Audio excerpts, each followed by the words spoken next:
परम शांति।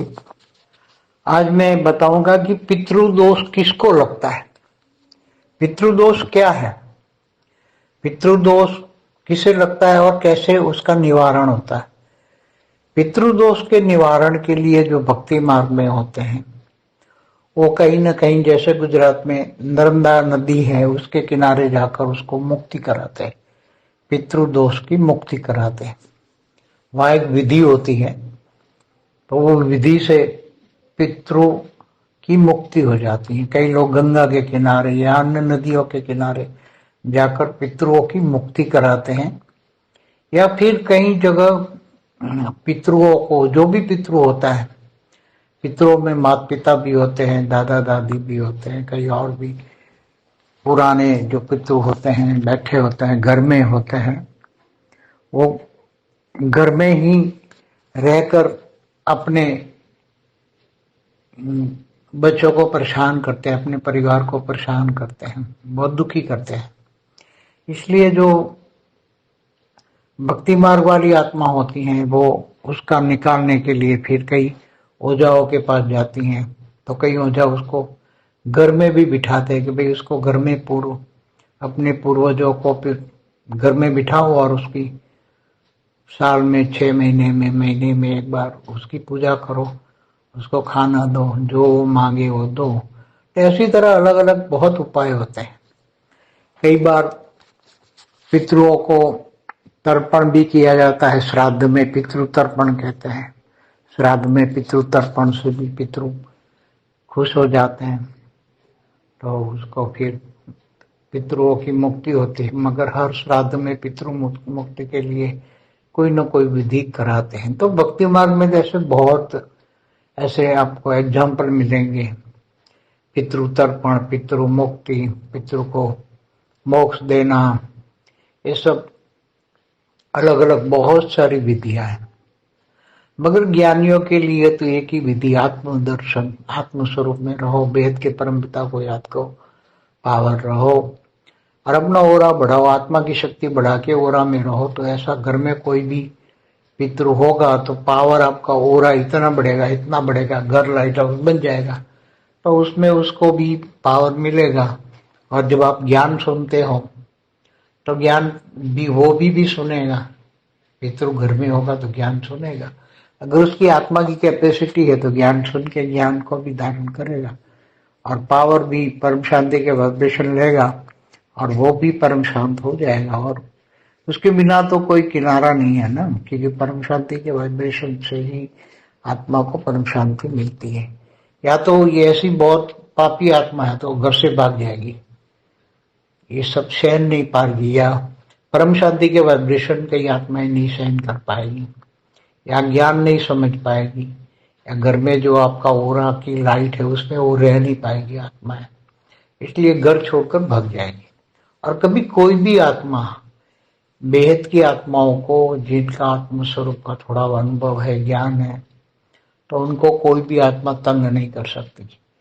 ऐसी हल्की क्वालिटी की आत्मा है तो आपकी ओरा में आएगी मुक्ति के लिए, और आपके ओरा में आते ही मुक्त हो जाएगी। आपका ओरा इतना पावरफुल होगा कि ऐसी आत्मा है तो आपके ओरे में खुद ही चली आएगी मुक्त होने के लिए, मोक्ष पाएंगे, बोले हम मुक्त हो जाएंगे। तो ओरा में इतनी पावर होती है, आपके सूक्ष्म शरीरों में इतनी पावर होती है। ओरा माने सूक्ष्म शरीर, तो उसमें परम तत्व भी होते हैं, परम लाइट भी होते हैं। जब योग करते हो तो योग के कारण परम तत्वों का ओरा भी बनता है, हाई क्वालिटी परम लाइट का भी बनता है। तो उसमें ऐसी कमजोर आत्माएं जो होती हैं वो ओरा में आते ही मुक्त हो जाती है। क्योंकि ओरा कभी कभी बहुत फैल जाता है, 3 फुट, 4 फुट, 5 फुट, 10 फुट तक। जब योग में एकदम अच्छी योग की अवस्था हो, वेद के परम पिता से कनेक्शन हो और पावर आएगा, तो पावर बहुत हाई लेवल का होगा। तो ऐसी कोई भी आत्मा घर में रहती है या आसपास में भी रहती है जो आपको अनुभव करती है कि इसके पास पावर है, तो पावर लेने के लिए भी आएगी। मगर जब पावर लेने के लिए आपके ओरा के अंदर आएगी तो वो मुक्त हो जाएगी। कई आत्मा सोचेगी इसके पास बहुत पावर है, ये ज्ञानी है, योगी है, क्योंकि आपका ज्ञान सुनता होगा ना, वो आत्मा है, सूक्ष्म जगत की आत्मा है। आप जो ज्ञान सुनते हो वो वाइब्रेशन पकड़ के सुनती है, तो वो जानती है कि वो योग करता है, तो योग का सूक्ष्म में वो देख पाते हैं आपका ओरा। आपका ओरा अच्छा होता है तो वो पावर लेने के लिए आती है। इसलिए हमेशा ज्ञानी तू योगी तू आत्माओं को ये सब चिंता करने की जरूरत नहीं है। दुनिया की कोई भी भूत प्रेत आत्मा है, ऐसे ज्ञानी योगी आत्माओं को कुछ भी तंग नहीं कर सकती, बल्कि मुक्त हो जाती आत्मा है। खुद ही स्वयं ही मुक्ति के लिए अंदर ओरा में प्रवेश करके मुक्त हो जाती है। और जब अंत में तो घर में लाइट हाउस बनेगा तो दुनिया भर की आत्माएं वहां मुक्ति के लिए अंत में आएगी लाइट हाउस में। इसलिए बच्चों को अभी से पुरुषार्थ करना चाहिए आत्मस्वरूप का। बाकी भक्ति मार्ग में तो ऐसे मोक्ष पाने के लिए या मुक्ति देने के लिए अलग अलग नदी के घाटों पर जाती हैं, बड़े बड़े तांत्रिकों के पास जाती हैं, ऐसी आत्माओं को ले जाते हैं, अलग अलग विधियां कराते हैं लोग और फिर उसको मुक्ति देते हैं। मगर वास्तव में वो आत्माएं जाती नहीं है। वो कहते वो आत्माएं वहां जाती नहीं। चलो हमारे गुजरात में नर्मदा के किनारे वहां उसकी मुक्ति के लिए मोक्ष कराने के लिए विधि कराते हैं, नर्मदा नदी के किनारे। मगर नर्मदा नदी के किनारे जब वो विधि कराते तो वो आत्मा वहां से चोरी, वो उसको जो सूक्ष्म जगत वाली आत्माएं, जो विधि कराने वाली आत्माएं होती है, इनके साथ भी आत्माएं होती है, तो वो विधि कराते वक्त वो आत्माओं को पकड़ के अपने पास रख लेते, जबरदस्ती रख लेते। मगर वो पितुओं का मोह अपने घरों में होता है, इसलिए कभी न कभी जब उसको चांस मिल जाता है तो वहां से भाग जाती है आत्मा, उनके कंट्रोल से बाहर हो जाती है और भाग जाती है और अपने घर में वापस चली जाती है।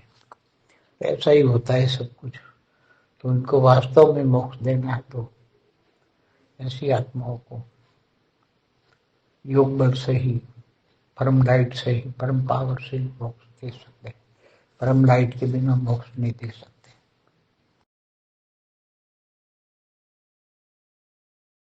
बेहद की परम शांति सोचो, बोलो परम शांति।